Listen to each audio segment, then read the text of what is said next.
Before I go on to explain the significance of all this to those who love truth, justice, beneficence, and beauty, and who know that only that love is true love, and who know that only this knowledge is true wisdom, and who love this true wisdom, before I go on to tell what all this imports for them, let me detail the crimes of the miscreants who operate on this earth in the guise and name of humanity. I already explained the problem with this so-called material world, explained that it is actually the matrix of an evil mind, explained the process of evil in general terms, both ontological, one metaphysical, and one phenomenological. Now let me review with you all some hard, real facts. These facts will range from ancient history all the way to now. It will be generic in the telling for the sake of succinctness. Graphic details are to be explored in the praxeology section of my videos, which is yet to be initiated. This can be considered a general outline of some of the things that will be discussed there. Now, all are relevant to the fleshing out of what I've already said in the previous two videos, and all will prepare the way to move forward to the next points in this series, which will be in the last two or three. Now, anyone who ever paid lip service to the best attributes found in man knows that the cruel past of humanity speaks for itself. It is like reading about a hellish nightmare, one which reads as though a literal interpretation of Dante's Inferno played out in full contact exposition. Any restraint ever showed by better, nobler people, any invention, any method, any idea, any art, science, religion, or philosophy, which men and women ever dared manifest in this world to the good, has been, like the flame of Prometheus himself, turned against the gift giver by an endless, countless throng, unending generations deep in time, unsearchable reaches wide in space. The men of clay, the Hylic men, unsouled, physical men, are literal zombies, biological simulacra, fleshly contrivances. They obey the vile-minded, demonically inspired psychic men, or psychical men, men with a kind of soul, a form of experience, who have systematized every civil process into a form of entrapment, so as to enslave and scapegoat the best men, all to benefit the worst, with scraps thrown to the knavish creatures in the middle, who chase bones rather than even the emblems of honor, which originally were tokens of the deeds and words of good men, which the evil men stole. All the while, everything known to be unjust has been leveraged as taboo against those under the yoke, differentially enforced to the benefit of those who hold power yet merely feign nobility, and much that should have been accused of those wretches has been laid at the feet of the very ones who exposed all of this. Time and again, history is replete with evidence of this, so I won't belabor the listener with what even a Cliff Note superficial survey of history proves hands down. Rather, let the details described be maximally pertinent to the here and now. Over the last couple hundred years, the established pseudo-elites have been working hard to squeeze every bit of energy out of the modern version of humanity. The United States of America, the site of such great promise, the battlefield of some of the most meaningful ideas about man's dignity, destiny, and significance, spiritual or otherwise, the proving grounds of so much that man's genius has had to offer in the way of invention, generosity, courage, sensitivity, industry, and every form of expression of honor, dignity, freedom, and liberty, has also been the greatest crucible of evil-doing ever seen. This is because here, where the greatest stand for those aforementioned values has ever been taken in the world since the Dark Ages ended in Europe, here the greatest treachery to all those ideals and all that promise was also undertaken. I will pass over the monumental, heroic achievements of the few, of the singular resistance of the virtuous few against this evil betrayal, and move directly on to the process of corruption which, though epitomized here, is but a synecdoche of the entire world's nature and conduct.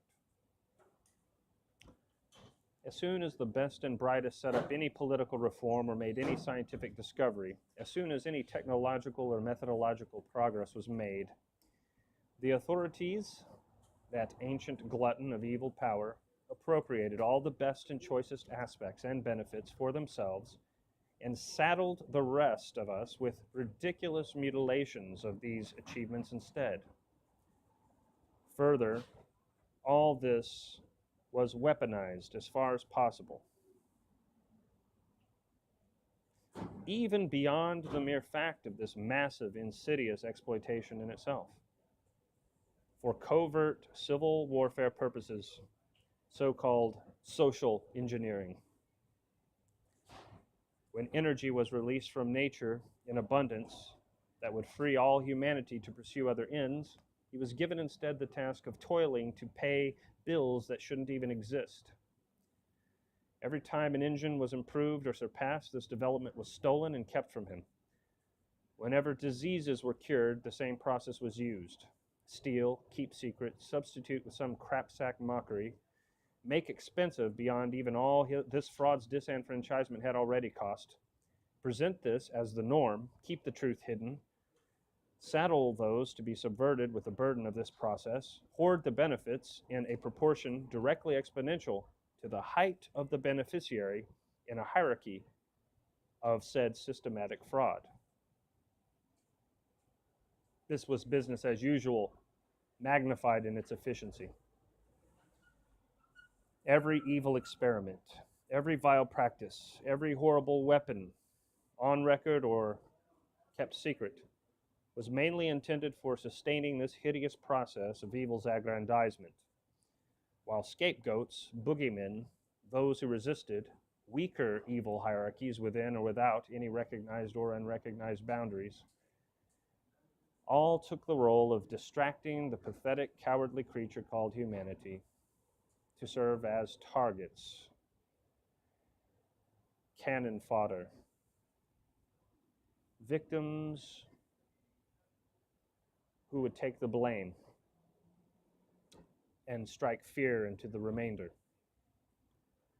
Just as when the words ecce homo were said, they in every way form crucified Christ anew as their main target and lavished Barnabas as their favorite icon of success.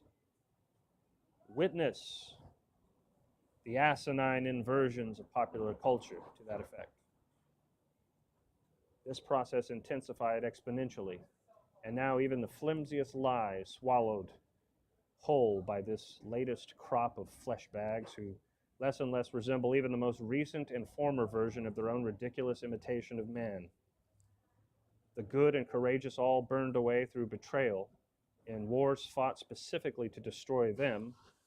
The culture embraced depravity and destroyed the values that made all the technology and methodology possible, now to be more easily deployed upon the dregs of what was left of humanity.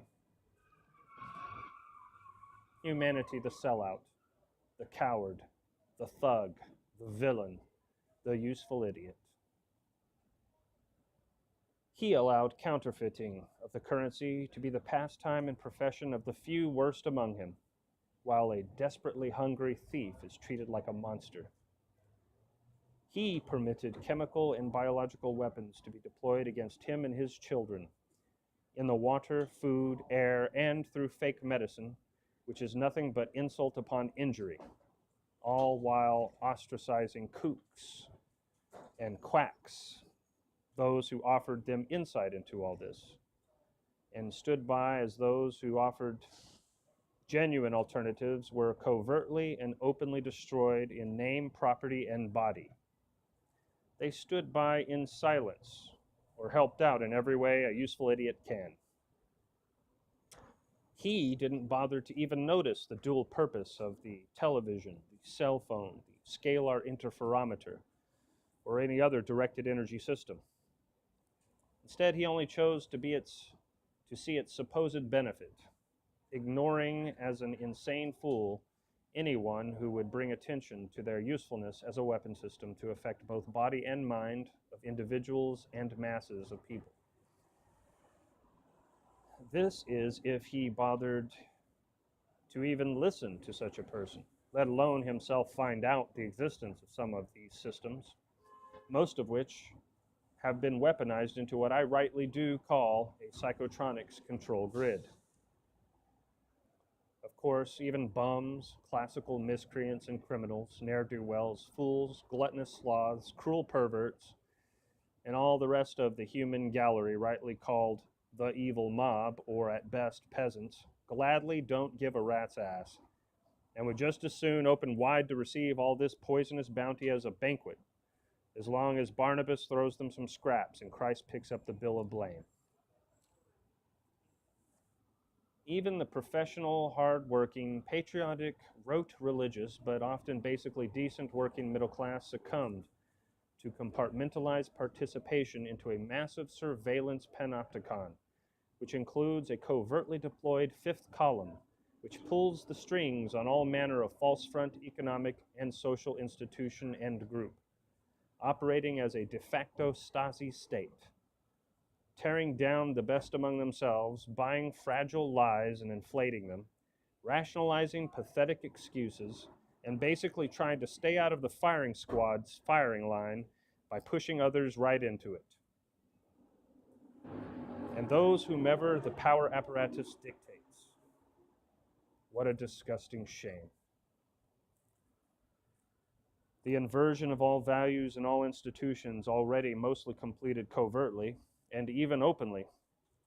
All that are left are the bitter clingers.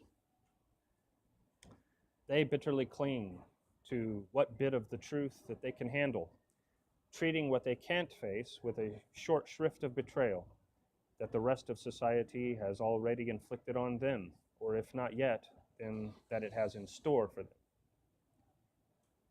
The least favored in this world is he who loves truth most, and loves it most wholly.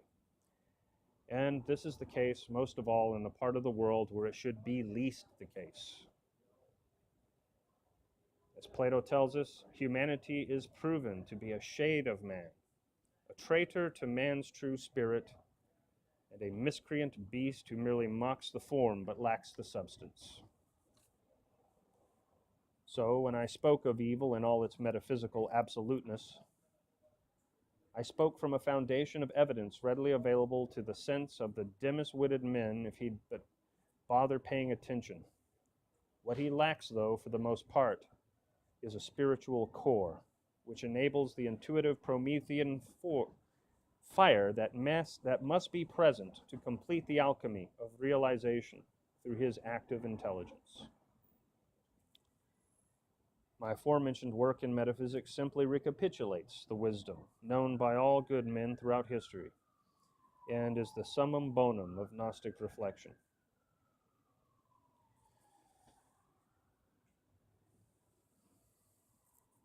Going from evidence of effect to a necessary cause is what leads even the slowest wit inexorably to metaphysical explanations of the surest explanatory power. But what motivates this process in those who demonstrate the case and those who hear the proof is the spiritual intuition and the divine conscience, sovereign above the operant conditioning of this world's vicissitudes and of that wretched mind which ordained them. In the face of all this, it may be wondered even by the most callous brute, if this is true, if this is the condition of the world and the hard road of the good found in it, then why bother? Of course he'd ask that. Let him now depart, for I've shown him nothing that could shame him about himself or his world, and he'll gain nothing from what follows. What follows is the road of discipline.